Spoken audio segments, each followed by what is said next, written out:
I need to buy a tire." The big man glared at him for a moment, then said flatly, "Now." "I can see you're busy," said Atticus, as if that might be the problem. "I'm not asking you to change it for me. Just sell me the tire and I'll—" "No." "I don't understand. You don't want my money? You don't have to do anything, just—" "No." The big man crossed his arms. "You need me to say it another 50 times? Because I will." And Atticus, fuming now, said, "That's a wolfhound tattoo, right? 27th Infantry Regiment." He fingered the service pin on his own lapel.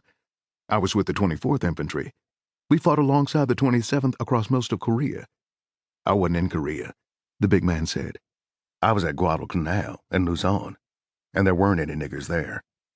With that, he bent under the truck hood again, his back both a dismissal and an invitation, leaving Atticus to decide which way he wanted to take it.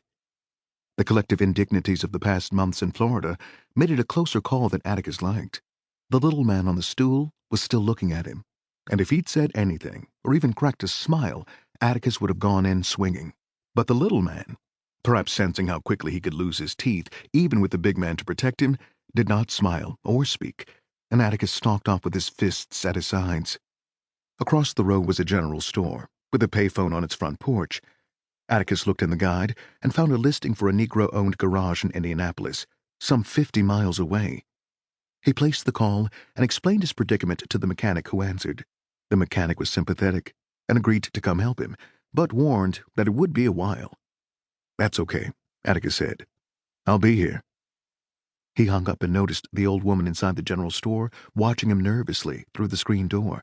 Once again, he chose to turn and walk away. He went back to the car. In the trunk beside the useless spare was a cardboard box filled with battered paperbacks. Atticus selected a copy of Ray Bradbury's The Martian Chronicles. He sat in the Cadillac and read about the rocket summer of 1999, when winter snows were melted by the exhaust from a Mars-bound spacecraft. He imagined himself aboard, rising into the sky on a jet of fire, leaving North and South behind forever. 4 hours passed. He read all of The Martian Chronicles. He drank warm Coke and ate a sandwich, but mindful of the gaze of passing motorists, he did not touch the fried chicken. He perspired in the breezeless June heat.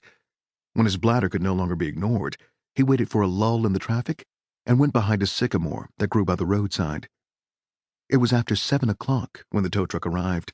The driver, a gray-haired, light-skinned Negro, introduced himself as Earl Mabry. "Earl, just Earl," he insisted, when Atticus tried to call him Mr. Mabry.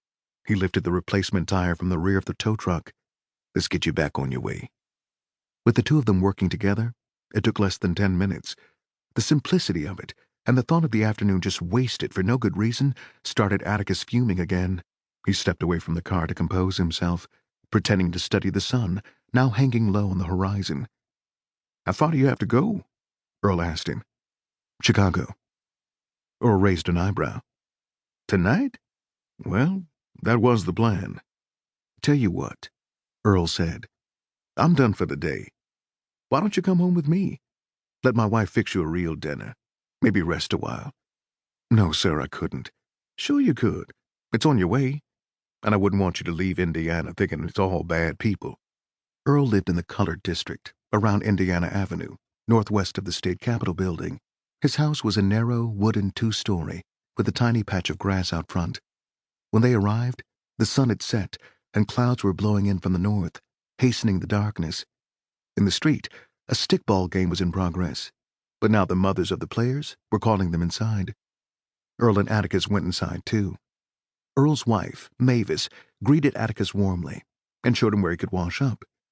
Despite the welcome, Atticus was apprehensive sitting down at the kitchen table for many of the obvious topics of dinner conversation: his service in Korea, his stay in Jacksonville, today's events, and most of all his father in Chicago, were things he didn't really care to talk about.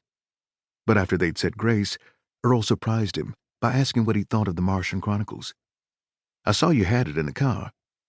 So they talked about Ray Bradbury and Robert Heinlein and Isaac Asimov, all of whom Earl liked, and L. Ron Hubbard, whom he didn't, and the Tom Swift series, which Earl had loved when he was young, but which embarrassed him now, both for the book's depiction of Negroes and for the fact that as a boy he hadn't known.